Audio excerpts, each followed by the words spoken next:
दोस्तों जरा सोचिए, एक ऐसा आदमी जो देश की सबसे महत्वपूर्ण संवैधानिक संस्था का मुखिया है, लेकिन वो सरेआम झूठ बोलता है, धमकी देता है, सवालों से भागता है और लोकतंत्र को मुंह चिढ़ाता है।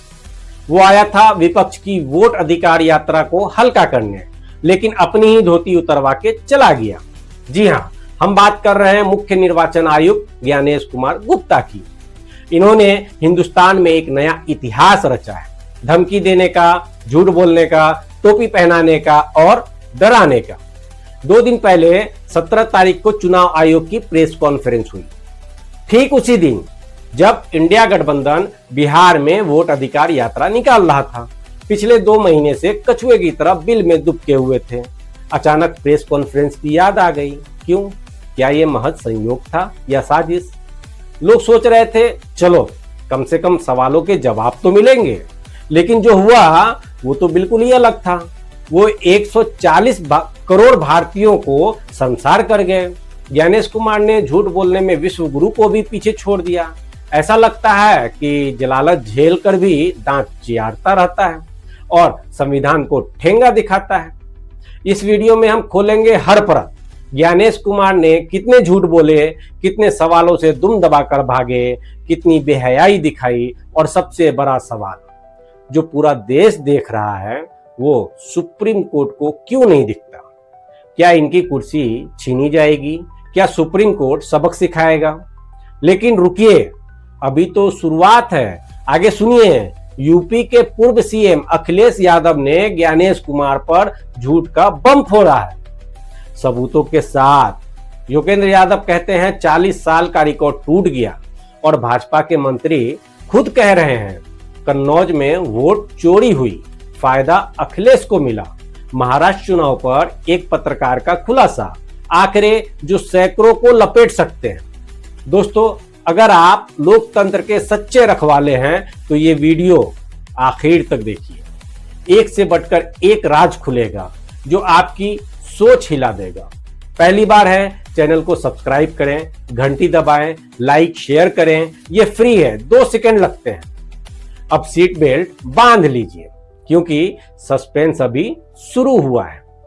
दोस्तों, ज्ञानेश कुमार ने 1 घंटे से ज्यादा बकैती की, एक ही नियम को बार बार दोहराया, वो भी गलत तरीके से। साफ लग रहा था प्रेस कॉन्फ्रेंस लंबी खींचनी है, सवालों से बचना है। पत्रकारों ने पूछा, राहुल गांधी ने कर्नाटक में 1 लाख वोट चोरी का आरोप लगाया, तो आप हल्फनामा मांग रहे हैं। लेकिन बीजेपी सांसद अनुराग ठाकुर ने रायबरेली, डायमंड हार्बर, कन्नौज में गड़बड़ी का आरोप लगाया। प्रियंका, अभिषेक, अखिलेश से इस्तीफा मांगा, उनसे हल्फनामा क्यों नहीं? जवाब 0। बस भाग गए। फिर पूछा गया, बिहार में कितने गन्ना प्रपत्र दस्तावेज के साथ जमा हुए, कितने विदेशी मिले? जवाब आया 15 दिन बाकी है, लेकिन बीते 15 दिनों में एक भी मिला तो चुप। SIR के नाम पर NRC, जवाब नहीं। ये सवालों से भागते कैसे हैं? जुगाड़ देखिए इनका। 5 पत्रकारों से सवाल लेते हैं, 8 से 10 सवाल हो जाते हैं, मर्जी के जवाब देते हैं, बाकी छोड़ देते हैं। टोकने पर कहते हैं थोड़ी देर में, लेकिन जवाब कभी नहीं देते। क्या ये लोकतंत्र है? रुकिए, आगे झूठ नंबर 1 खुलेगा जो राहुल को धमकाने वाला है। ज्ञानेश कुमार ने राहुल से हल्फनामा मांगा, नियम 1960 के 203B को 5-6 बार दोहराया, कहा केवल यही उपाय है। लेकिन विशेषज्ञ कहते हैं ये नियम राहुल पर तो लागू ही नहीं होता, क्योंकि ये ड्राफ्ट रोल के बाद आपत्तियों पर है। जैसे अभी SIR में राहुल ने 2024 चुनाव की गड़बड़ी कही, जो 1.5 साल पहले हुआ, तो धमकी क्यों? खुद नियम नहीं जानते क्या? सोचिए, ऐसी कुर्सी पे बैठा हुआ आदमी लोकतंत्र कैसे बचाएगा? लेकिन रुकिए, आगे और बड़ा झूठ SIR की जल्दबाजी पर है। वरिष्ठ पत्रकार ने पूछा, बिहार में बाढ़ आया हुआ है, फिर क्यों जल्दबाजी? तो जवाब आया 2003 में भी जुलाई अगस्त में हुआ, सफल रहा। लेकिन छुपाया क्या पता है? 2003 में बिहार चुनाव नहीं थे, राबड़ी देवी 2005 तक सीएम रही। तो सवाल तो बनता है कि चुनाव से ठीक पहले क्यों? जबकि 2004 में अरुणाचल महाराष्ट्र चुनाव से पहले एसआईआर रोका गया, हड़बड़ी में गड़बड़ी होगी इसलिए। लेकिन बिहार में करवा रहे हैं। आधा सच पूरा झूठ। अब सवाल यह है कि कितने अवैध प्रवासी मिले?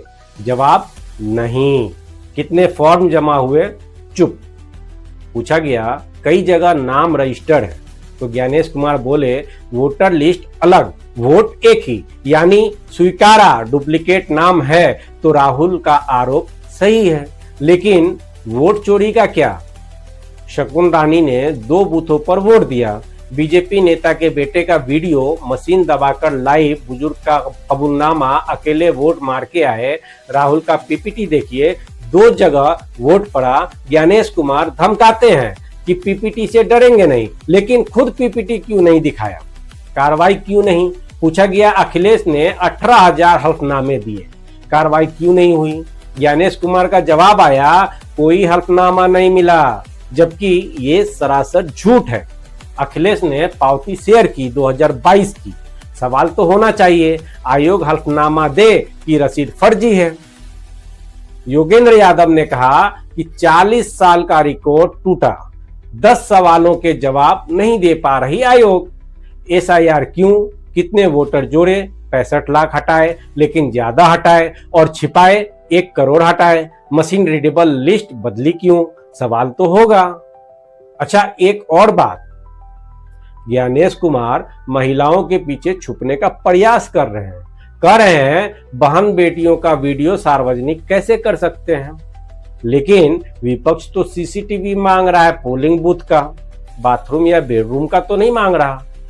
दोस्तों, गिनती कीजिए कितने झूठ बोले गए और आपने कितने पकड़े। कमेंट में बताएं, क्या ज्ञानेश कुमार को जवाब नहीं देना चाहिए? क्या उनकी जवाबदारी नहीं बनती? क्या देश में लोकतंत्र है या तानाशाही है? सुप्रीम कोर्ट क्यों चुप है? क्या लोकतंत्र बच पाएगा? वीडियो को लाइक, शेयर और सब्सक्राइब करें। बहुत बहुत शुक्रिया।